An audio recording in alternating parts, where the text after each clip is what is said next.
Bom dia, segunda-feira, 20 de abril de 2026. Espero que você esteja bem, que bem esteja a sua casa. A palavra que vamos compartilhar hoje está lá no livro de Mateus, no capítulo 14, no versículo 22 em diante.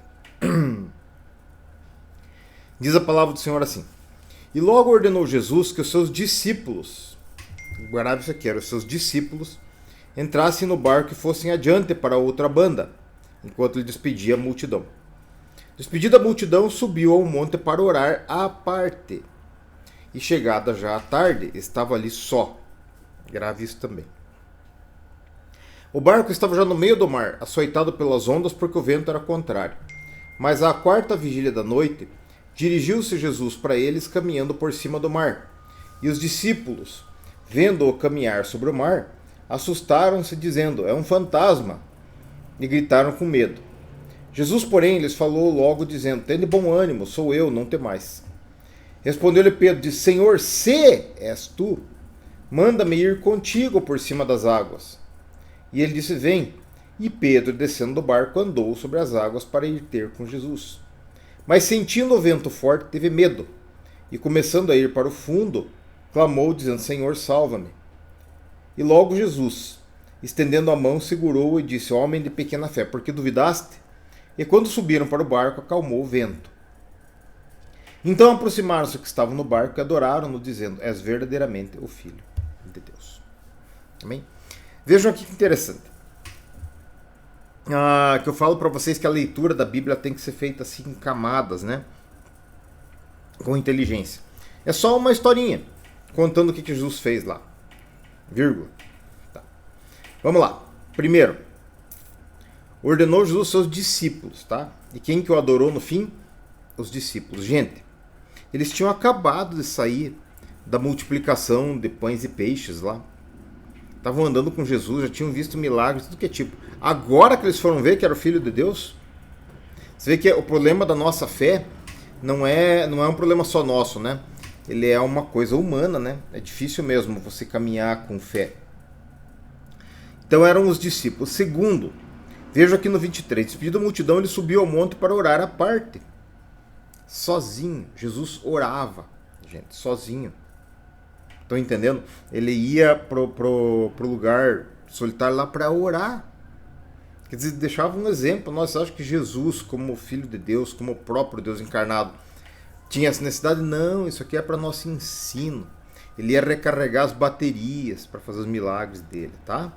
Ele ia orar sozinho. Outra coisa. Quando Jesus chegou, eles não conseguiram reconhecer ele. E esse é um problema nosso. Nós não sabemos quando que Jesus está perto e falando. Tio João, falecido, ele falou para Antonieta assim, porque ele vivia indo lá em casa, né, e ficava lá tomando chimarrão com a Antonieta. Aí ele falou assim: Antonieta, o Espírito Santo falou para mim, não vá por aqui. E eu não dei bola para aquela voz e fui. E ali ele pisou num buraco, quebrou a perna, e a partir dali ele só piorou. A gente não sabe ouvir a voz do Espírito Santo por causa da falta de oração, da falta de vida com Deus. Nós estamos prestando atenção nas circunstâncias, que é o outro problema aqui, ó. Quando Pedro estava prestando atenção na palavra de Jesus, qual é a palavra de Jesus aqui? Vem. Só isso. Está lá no 29. Vem. Quando Pedro estava prestando atenção nessa palavra, ele andou por sobre o mar.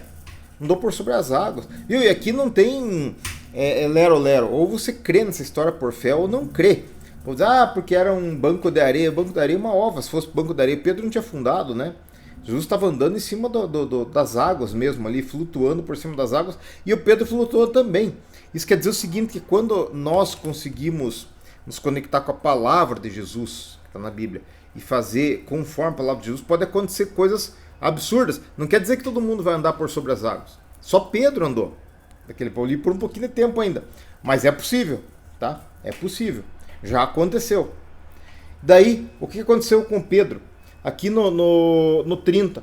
Mas sentindo o vento forte, teve medo. Duas coisas aqui, os nossos sentidos, né? Tato, olfato, audição, visão, paladar, né? Isso é pelo que nós vivemos aqui, tá? Deu atenção para eles? desconecta das coisas de Deus, né? Pedro pegou, olhou a circunstância. De repente ele falou, mas é loucura que eu tô fazendo canando em cima d'água, né? E esse vento aqui, eu tô com medo. E afundou. Outro ponto. Charles Spurgeon, que era o chamado príncipe dos pregadores, né? Ele tem uma ministração muito legal que chama A Menor Oração que tem na Bíblia, né? E aqui é feita por Pedro, né? E a menor oração foi essa que está aqui no versículo 30. Senhor, salva-me. Ponto. Aí, por isso que Jesus critica o pessoal lá de ficarem fazendo grandes orações, longas repetições, né? Que os fariseus ficavam lá. Ele falou, viu, você tem que orar pedindo para a pessoa certa, em nome de Jesus, e o que você precisa, com fé, né? Crendo, que aí você recebe, né? Senhor, salva-me. Ponto. Jesus foi lá e puxou ele para cima. Então, gente, a gente olhando essa passagem aqui, a gente vê como ela é rica em ensinos para nós. Ela não é só uma passagem assim, ali e tal, Jesus andou sobre as águas e Pedro também não. Ela fala muito isso aqui. Os próprios discípulos de Jesus, tá? Quem que era ali? Tiago, João, Judas, né? Todo mundo ali em cima do barquinho ali e todo mundo duvidando, né? Da situação, a ponto de depois que eu passar, verdadeiramente é o Filho de Deus. Putz, que nem eu falei, tinha acabado de ser da multiplicação de pães e peixes lá, que foi um troço assim estrondoso, né? Tá? Mas Jesus dá bastante ensino para nós. Então, ore, creia na palavra de Jesus, se mova por ela.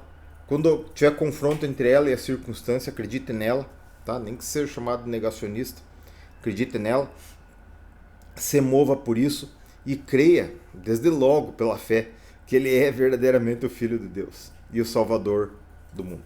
Amém? Vamos orar? Pai, obrigado porque começamos mais uma semana, estamos vivos porque o Senhor tem cuidado de nós.